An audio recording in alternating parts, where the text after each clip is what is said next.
Deputy mayor Karachi Salman عبداللہ مراد بے نظیر income support programme کے chairperson Rubina خالد کا ڈپٹی میئر کراچی سلمان عبداللہ مراد کے ہمراہ KMC بلڈنگ میں واقع بے نظیر انکم سپورٹ پروگرام کے دفتر کا دورہ۔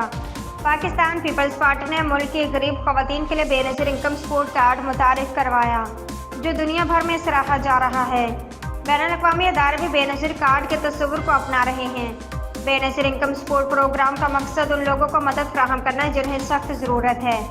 بے نظیر انکم سپورٹ پروگرام کا آغاز 2008 میں کیا گیا تھا۔ بے نظیر انکم سپورٹ پروگرام کے قیام کا مقصد غربت کا خاتمہ اور معاشرے کے پسماندہ اور کمرات یافتہ طبقے، بالخصوص خواتین کی حیثیت کو بلند کرنا ہے۔ ملک بھر میں ڈائنامک رجسٹریشن سینٹرز کے ذریعے مستحق خاندانوں کے رجسٹریشن جاری ہے۔ اہل خاندانوں کے سماجی اقتصادی حالات کا جائزہ لینے کے لیے پہلے سے رجسٹرڈ گھرانوں کی دوبارہ تصدیق کا عمل بھی جاری ہے۔ چیئرپرسن روبینہ خالد رجسٹریشن کے عمل کے دوران حکام افراد کی اہلیت کی تصدیق کے لیے ان کے معاشی حالات کا جائزہ لیتے ہیں۔ یہ تصدیق اسی بات کو یقینی بناتی ہے کہ امداد ان تک پہنچے جنہیں اس کی سب سے زیادہ ضرورت ہے۔ چیئرپرسن روبینہ خالد۔